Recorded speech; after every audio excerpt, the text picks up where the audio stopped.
सुप्रभात। मैं हूं जगेंद्र राणा। आज हमारी आध्यात्मिक चर्चा का विषय है प्रेम और घृणा। प्रेम और घृणा। देखिए, प्रेम प्रेम सब कोई कहे, प्रेम न चीने कोई। लोग कहते हैं कि बड़े प्रेमी लोग हैं और एक दूसरे पर जान देते हैं। कितना प्रेम, कितना ऐक्य और कितना त्याग है सभी लोगों में। गुरुजनों के पहुंचते ही कितनी भीड़ हो जाती है। सभी लोग अपने अपने परिवार सहित दौड़ते पड़ते हैं दर्शनों के लिए और सब कुछ भूलकर दिन रात उनके पाद पद्मों में ही पड़े रहते हैं। बहुत कहा जाता है लोगों से कि ऑफिस जाओ, टाइम हो गया है, घर जाओ, रात बहुत बीत गई है, बीबी खाना लिया आपका इंतजार कर रही होगी, मगर लोगों के दिलों में तरीके ऐसा नहीं होता। बड़ी मुश्किल से लोग जाते हैं। पर यह तो है तो गुरुदेव के सामने की बात, क्योंकि गुरुदेव के पहुंचने पर लोगों की दशा और उनका व्यवहार बदल जाता है। और जैसे ही गुरुदेव वहां से हटे, सभी 9 तो 11, कोई बीमार हो किसी की खबर नहीं, किसी के घर में ऐसी दशा हो कि कोई आदमी बाजार से सौदा लेने वाला भी ना हो, आटा पिसाने वाला भी ना हो, और लोगों की खबर ही नहीं। किसी को फुर्सत ही नहीं जो उसके यहाँ जाए। अब तो भाई ये बताओ, गुरुदेव के आने पर दिन रात तुम्हें फुर्सत है? न दफ्तर जाने की खबर है, न घर पर बाल बच्चों को देखने की। और गुरुदेव के हटते इतनी भी फुर्सत नहीं कि जो अपने गुरु भाई हैं, सत्संगी हैं, उनकी खबर भी ले सकें।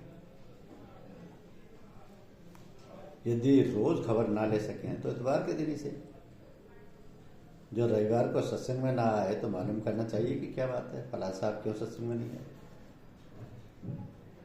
ये सब बातें अनायास ही हमारे अंदर होनी चाहिए, बिना कहे इस प्रकार का ख्याल आना चाहिए। यदि ऐसा नहीं होता है तो इसका मतलब यह है कि हम लोगों के अंदर अभी प्रेम ने संचार ही नहीं किया, हमारे अंदर सत्संग का असर ही नहीं आया। यदि गुरुदेव आ गए तो उनको सलाम बजा रहे, डटे हैं दिन रात, और जो ही गुरुदेव आंखों से ओझल हुए तो वही चाल बेढंगी जो पहले थी। ये बहुत बड़ी कमी है। आजकल प्राय सब जगह यही हाल, आपस में जरा भी लगा प्रेम मोहब्बत और मुसीयत नहीं। जरा जरा सी बात पर लड़ना झगड़ना, तू मैं करना। क्या यही है सत्संग और आपस का प्रेम व्यवहार? आपस में यदि इस प्रकार की कमी देखो तो उसे और भी अधिक सहानुभूति से बोलना और व्यवहार करना चाहिए, और उसको सुख दुख में निस्वार्थ भाव से हाथ बटाना चाहिए। तो फिर क्यों नहीं उसका दिल पसीजेगा, उसके दिल में दर्द उठेगा। और भाई, दिल को दिल से राहत होती है तो फिर आओ हम अभी से सावधान हो जाएं और एक दूसरे को जी जान से पहचानने लगे। ना सही दिल से, ऊपर से ही सही व्यवहार तो करें, चाहे दिखावटी क्यों ना हो। चच्चल जी महाराज फरमाया करते थे कि जुट्टल खेले सच्चल हो, सच्चल खेले बिरला को। तो झूठा दिखावटी व्यवहार करते करते सच्चा भी होने लगेगा। हम आदत तो डालें प्यार से व्यवहार करने की। सच्चा व्यवहार तो बिरले ही लोगों में होता है, बड़े बड़े संतजनों में होता है। तो ऐसे संतजन बिरले ही मिलते हैं। कपटी, स्वार्थी, दिखावटी संति अधिक मिलेंगे, किंतु आदर सभी का करो। ना जाने किस वक्त भगवत कृपा हो जाए और आदमी कुछ का कुछ बन जाए। तो सभी लोगों को चाहिए कि किसी भी आदमी से, चाहे कितना निकृष्ट, दुष्ट, छली, कपटी हो, घृणा नहीं करनी चाहिए। सभी तो उसी प्यारे के बनते हैं, सभी उस खेल के खिलाड़ी हैं, सभी अपनी अपनी ड्यूटी कर रहे हैं। हमें तुम्हें तो अपनी अपनी करनी का भोग भोगना पड़ेगा, तब फिर दूसरे की चाल चलन और व्यवहार क्यों देखते हो? क्यों किसी की टीका टिप्पणी करते हो? वो इसलिए कि हमने अभी प्रेम पथ में पग नहीं खींच रखा, अभी प्रेम की चाशनी नहीं चखी, और हम लोगों को फुसलाते हैं, भरमाते हैं कि हम भी पांचवें सवारों में।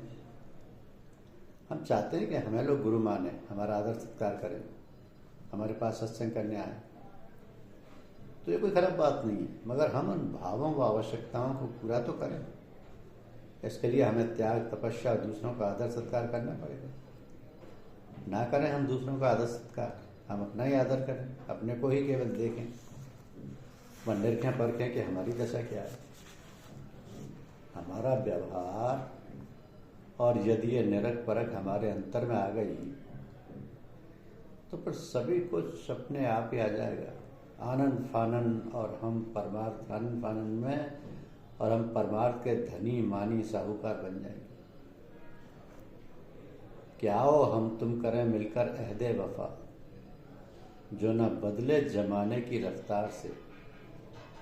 शाम बदला करे, सुबह बदला करे, हम न बदले जमाना बदलता है।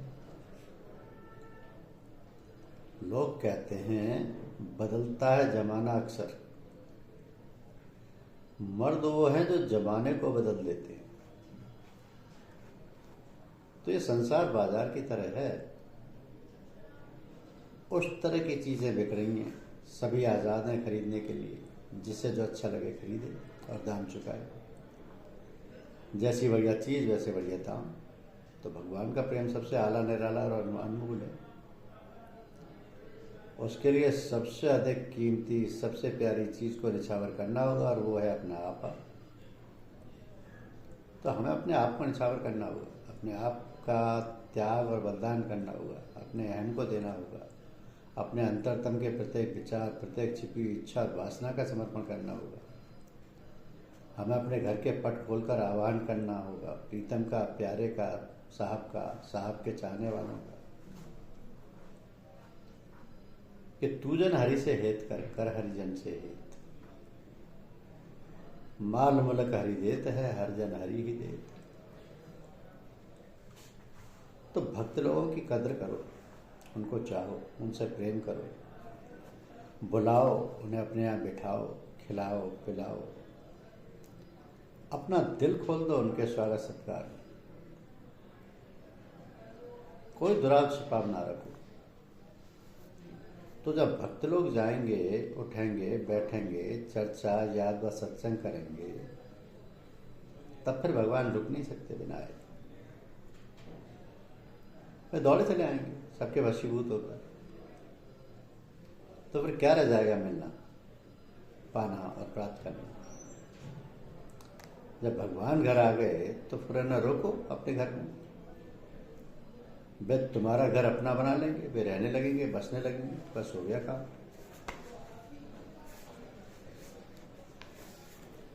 एक बादशाह के बहुत से नौकर थे, सब काम करते थे, सबको भोजन, वस्त्र, वेतन मिलता था। एक दिन बादशाह प्रसन्न होकर बोले, भाई जिसे जो कुछ मांगना हो मांग लो। सभी ने कुछ ना कुछ मांगा, किसी ने घोड़ा मांगा, किसी ने धन, किसी ने सुंदर स्त्री। तो उनके खास गुलाम से जब मांगने को कहा गया तो उसने बादशाह की पीठ पर हाथ रख दिए। बादशाह हंसे और बोले, क्या हुक्म है? गुलाम बोला, हमें आपसे ही प्रेम है, हमें आप चाहिए और कुछ नहीं। तो इसी तरह हमें भगवान से सुख संपदा नहीं मांगनी चाहिए, हमें भगवान से भगवान को ही मांगना चाहिए। जब भगवान मिल जाएंगे तो हमें मिल जाएगा सब कुछ, उनका सर्वस्व, सुख संपत्ति और सारे जगत का राज। किंतु जो स्वार्थवशी भगवान की पूजा करते हैं, उनका वही स्वार्थ पूरा होता है, ना तो उन्हें भगवान मिलते हैं और ना उनकी संपूर्ण संपदा। इसलिए चलते फिरते, खाते पीते, उठते बैठते हर समय इसकी याद करते रहो और कहते रहो, भाई हे भगवान, केवल तुम्हें चाहता हूँ और तुम्हारा प्रेम, मुझे केवल तू चाहिए और कुछ नहीं।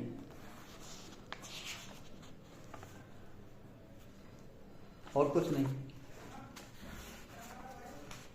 तो ये सब कहने के लिए आपको भगवान में, अपने गुरुदेव में इतनी आस्था होनी चाहिए कि आप उससे, अपने आपे से निकलकर गुरुदेव के लिए, भगवान के लिए सोचें। ये जो मन है, मन सोच विचार में कि क्या करे और क्या ना करे। एक और तो दुनिया की सुख सामग्री, धन दौलत, और दूसरी ओर ईश्वर भक्ति का पूजा पाठ। कुछ समझ में नहीं आता कि किधर को जाए।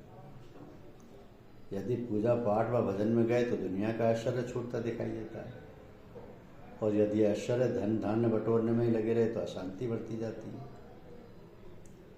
क्या कोई ऐसा उपाय नहीं कि धन धान्य की कमी ना हो, इज्जत भी बनी रहे, आराम में कोई कमी ना आए और पूजा पाठ ध्यान मनन भी होता रहे?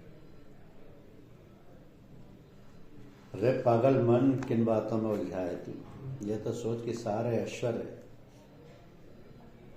धन धान्य, वैभव और दुनिया का सुख उसी परमपिता परमात्मा ने दिया है। फिर तो क्यों ये सोचता है कि उसकी याद से सब कुछ छूट जाएगा? वो तो सर्वशक्तिमान है, सर्वज्ञानी है, सर्वव्यापी है। उसका सहारा तो तुझे क्षण प्रति क्षण चाहिए। तू उससे दूर भागना चाहता है और उसके दिए हुए ऐश्वर्य को भोग भी करना चाहता है।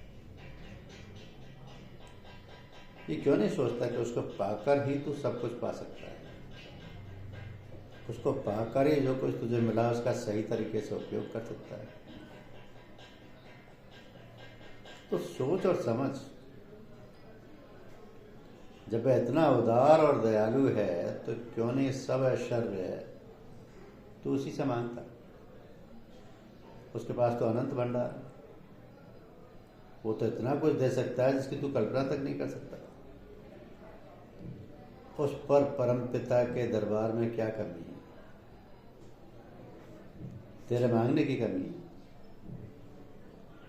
उसकी दौलत तो अनंत है। मांगो और सब कुछ उसी से मांगो। तो क्यों ना तू उससे उसका अनंत प्रेम मांग, जिससे आगे की दुनिया के सब ऐश्वर्य फीके। क्यों ना तू उस अनंत सत्ता में सराबोर हो, उसके अंतर में लीन हो जा। तभी तेरी जन्म जन्म की प्यास मिटेगी, तेरा जीवन सार्थक हो जाएगा। संत कबीर कपड़े सीते थे, फकीर थे, इतने बड़े साधु थे, लेकिन फिर भी कपड़ा सीते थे। लोगों ने उनसे पूछा, कहा कि ये उचित नहीं कि आप कपड़ा सिएं और बाजार में बेचने जाएं, आप जैसे साधु को क्या जरूरत? कबीर ने कहा, नहीं, अगर मैं कपड़े नहीं सीऊंगा तो जो भगवान अनेक रूपों में मेरे लिए कपड़े पहनता है उसे इतने अच्छे कपड़े फिर नहीं मिल सकेंगे, क्योंकि दूसरे जुलाई तो पैसा कमाने के लिए कपड़े सीते, मैं तो प्रेम से कपड़ा सीता। तो कबीर कपड़ा सीते थे, गीत गाते थे, इतने प्रेम से कपड़ा सीकर बाजार बेचने जाते थे। जब कोई खरीदने वाला आता था तो उसके गले में खुद उड़ा देते थे और उससे कहते, राम, बहुत संभाल कर इसको पहनना, ये मैंने बड़ी मेहनत से बड़े प्रेम से बनाया है, अपने प्राणों का पूरा भाव इसमें पिरोया है। ऐसे थे कबीर और उनका ईश्वर प्रेम। तो उनके सभी कार्य उपासना हो गए थे, क्योंकि वो उन्हें ईश्वर के लिए करते थे। तो क्या हम अपने कार्यों को अपने स्वार्थपूर्ण उद्देश्यों से प्रेरित होकर नहीं, वरन ईश्वर सेवा के रूप में कर सकते हैं? यदि हम ऐसा कर सकें तो हमारे कार्य बोझ ना रहकर आनंददायक तथा ईश्वर प्रेम में सहायक हो सकेंगे। ईश्वर प्रेम में सहायक हो सकेंगे। एक भक्त चुपचाप ईश्वर का नाम मन में लेकर माला जपा करता था। श्री रामकृष्ण परमहंस ने उससे कहा, तुम एक ही अड्डे को क्यों पकड़े बैठे हो, आगे बढ़ो। तो भक्त ने उत्तर दिया कि आगे बढ़ना बिना ईश्वर की कृपा के नहीं हो सकता। तो परमहंस ने कहा, अरे भाई, उसकी कृपा की हवा दिन रात हमारे चारों ओर चला करती है। यदि तुम्हें जीवन के महासागर को पार करना है तो मस्तिष्क रूपी नौका का पाल खोलो। ईश्वर की कृपा की हवा बराबर बहा करती है और समुद्र रूपी जीवन के बुद्धिमान मल्ला और सुंदर हवा से लाभ उठाने के लिए अपने मन का पर्दा हमेशा खोले रखते हैं और नाव को हवा के साथ बहने देते हैं। तो ईश्वर कृपा की धीमी धीमी वर्षा सदा होती रहती है। तुम अपने मन की धरती को नरम बनाओ ताकि वो वर्षा के जल को ग्रहण कर सके। जब तक हवा नहीं चलती तभी तक पंखों की आवश्यकता रहती है। उसी प्रकार जब तक ईश्वरीय सहायता ना मिले तब तक अपने ही परिश्रम से ईश्वर प्राप्ति का उपाय करना चाहिए।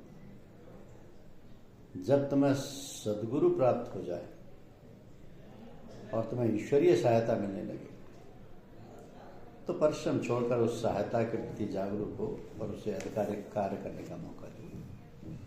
धन्यवाद।